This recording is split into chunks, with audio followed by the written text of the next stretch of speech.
Andy's going to come back later in the show for many more, but that's a nice way to start, right?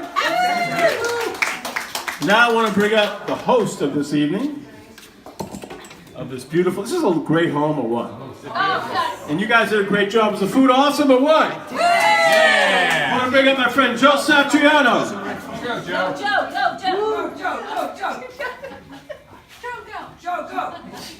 Joe wrote this great book, and I've been promising Joe a little surprise for about 3 weeks. Joe, are you curious to hear what the surprise is? I'm curious yellow. All right, Joe. Please hold the microphone, and the surprise will be unleashed. I always wanted a chia pet. Well, in my family, we have an author, my older brother, who just published a book called No Such Thing as a Bad Kid. My brother Charlie, who I'm very proud of. Now, Joe, I would like you to read a little passage in the book, okay? Is that doable? Have that? I got one.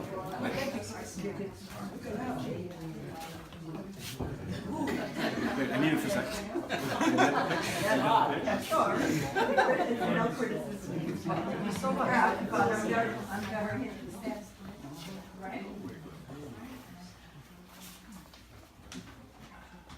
Pressure.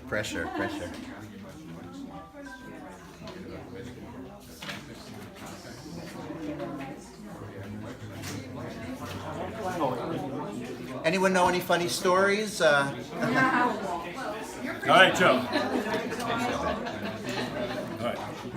All right, Joe, I want you to start from right there. All right, here is from my brother's book.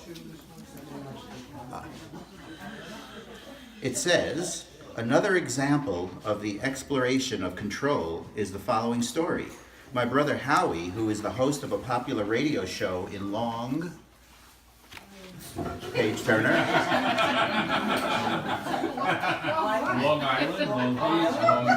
Beach, Long Island, recently interviewed Joe Satriano, a retired teacher from a local school department whose wife Susan died a number of years ago from cancer. After her death, Joe established a scholarship fund for local high school students whose lives have been touched by cancer. The mother of one young woman Joe met was battling breast cancer. The woman's spirits were low, and she was terribly worried about her mom. Joe told her that she couldn't control what happened to her mother, but that cancer patients do enjoy returning to a clean, warm, and neat home that she could control. The young woman took Joe's words to heart, and despite the enormous demands of school and caring for her mother, made sure that her home was always nice and warm and neat each time her mother returned from chemotherapy appointments. Helping out in this way lifted the spirits of the young woman and her mother, who is in remission and doing great. Joe gave this valiant young woman a scholarship. During her first year at college, she started a cancer cleaning service. She's paying it forward.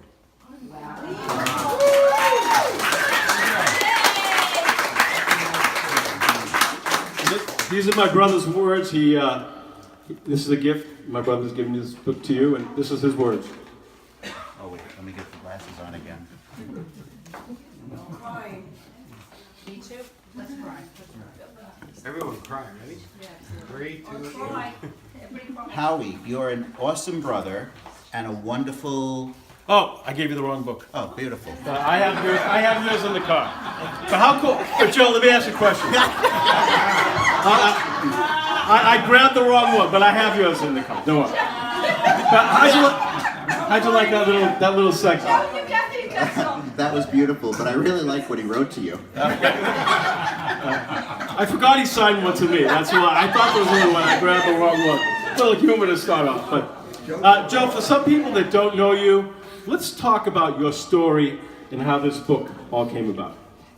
First of all, I'm honored that your brother did put me in his book. That's very sweet of him, and I really appreciate that. And also the talent that we heard here tonight, already incredible, and there's going to be more talent later. I myself don't have any talent whatsoever. I actually didn't do well in music class because I never took notes.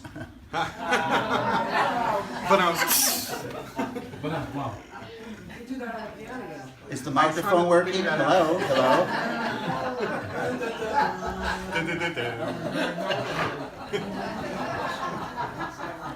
Since this was a New Year's party, I did want to wear my, no, thank you. I wanted to wear my New Year's baby diaper.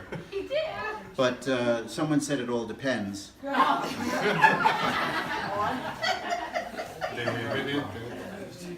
Howie, the microphone's not working. Come on, laugh.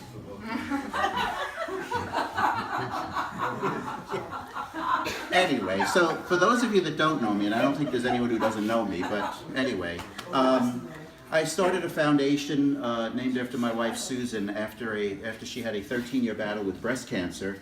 We were both high school math teachers, don't hold that against me. And being high school math teachers, yes, we did multiply. Oh my God.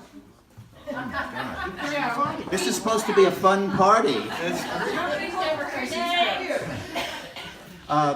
And yeah, and seeing what it did to my twice. Is that my book? That's your book. I didn't say that one, he did. Oh my God. Joe, You know, the spirits are here. Okay, so that's weird. I had a time that it was supposed to come down after the party. Hey, Joe, now you can read what my brother wrote. You said Sue, and guess what? That's a good point. Joe, you are an inspiration to me and so many others. Keep doing what you're doing. Your friend, Charlie. Thank you. By the way, you can get this book, No Such Thing as a Bad Kid, on Amazon. My brother put years into it.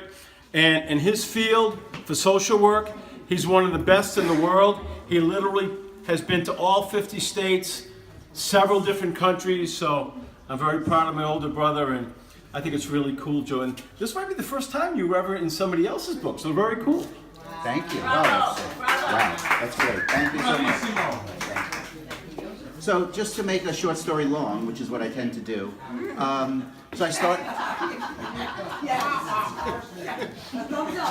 started a foundation after Sue passed away in 2005, after a 13-year battle with breast cancer, and it was a no-brainer for me to target these particular kids who I do target, only because I saw what the devastating effects it had on my own two boys to watch their mom's 13-year demise. The kids have to meet 3 requirements. They have to be graduating high school seniors, that's easy. They have to be going to an accredited college in the fall, that's easy because it is a scholarship for their higher education. The kicker to be eligible, they have to have a parent who's either passed away of cancer, presently battling, or in remission. If they meet those 3 requirements, they get the award hands down. No essays, no tests. Lord knows these kids have enough on their plate already. They don't need me to add to it. So the best thing that I do, I think, better than the money that I give out, and I attend every single awards assembly in June and May that I can get to, is I go talk to the kids. I think that's the most important thing. I ask each school to give me 20 minutes with each child, and I basically tell them my story, and they open up like crazy to a stranger, and I'm a stranger to them. But the fact is that our words are powerful. We've walked the walk. So when I'm talking and they're talking, it means something. So, and we become lifelong friends. That's the amazing thing. I don't ask these kids to write to me, but they do. And they tell me how things are going and how life is and how it was rough, but how they found their way. And because I'm a math teacher, former, I did a little statistical analysis of these kids. About 90% of them that have gotten the award, and by the way, I should tell you the numbers because I am a math teacher. I've given out in 12 years well over $900,000 in scholarships. Awesome. to over 1,300 kids across the nation, and I've met every single one of them, whether it be face-to-face in school or by Skype interviews. The only disadvantage with Skype is that you do have to get dressed. Oh, darn. How about the in-person interviews? Only waist up, of course. They don't know what's going on below the desk. Frankly, sometimes I don't know what's going on below the desk.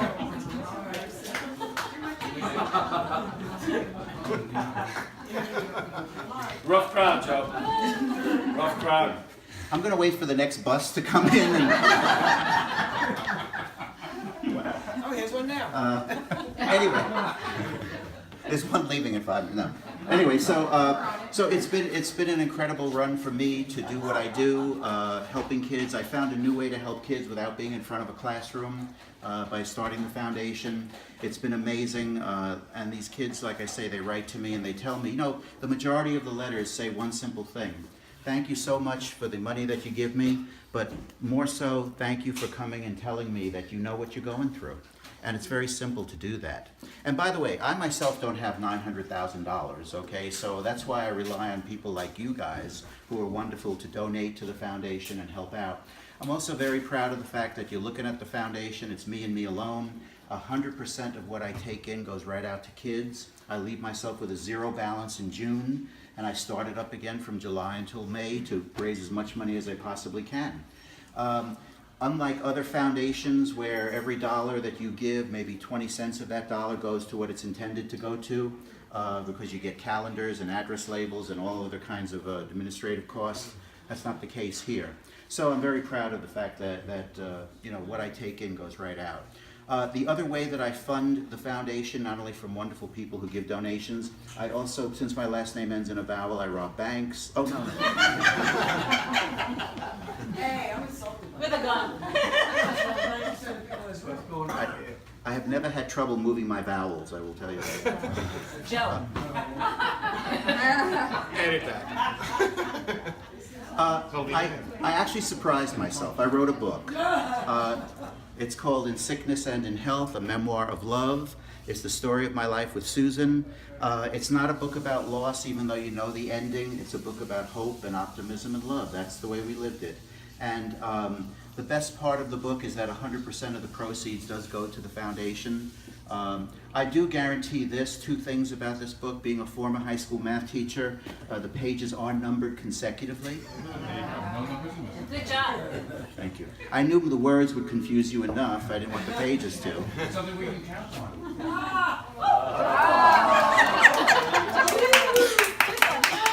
Howie, when does Greg get his second? So I'll know when to bother him. And the second thing is that the hardcover version, which it does come in a hardcover version, makes a much better doorstop. So you may want to consider purchasing it because, like I said, 100% of its proceeds does go to the foundation. And since the book's been out, the foundation's grown by over $20,000. People are reading this thing, which amazes me because the last professional thing I did right was my math thesis, so go figure. The other thing that I just want to announce, because I'm taking up much too much time, is this. For those of you, every one of you here, if you're into fitness and you want to do something good for kids and also walk at the same time, I am running in April at Seaford High School. It's called the Walk of Lights. What it is that you purchase a luminary bag, pink for someone who passed away of cancer, gold for someone who's presently battling or in remission. We give you a tea light candle, no flames of course, we don't want any accidents. And you'll get a foundation t-shirt. There will be food, there'll be raffles, there'll be 50-50. The Seaford High School band will be playing, the Seaford High School chorus will be singing, and it'll be a fun, poignant night.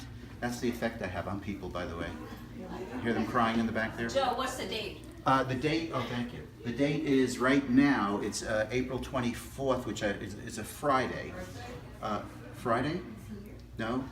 27th? I'm not sure. I'll get that to those of you that are very interested in it. 27th, thank you. So yeah, so it'll be April 27th at Seaford High School.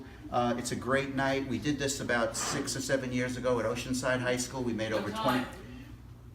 I don't have all those details yet, so I can't tell you. We'll but- keep you posted on our Facebook page. Yeah, exactly. So if you're out to do a little fitness for yourself, walking, it's a wonderful night to do that. You're helping kids by purchasing a luminary bag, and you're walking and you're honoring. Basically, you're honoring someone, because that bag represents somebody who either passed away of cancer or is presently battling.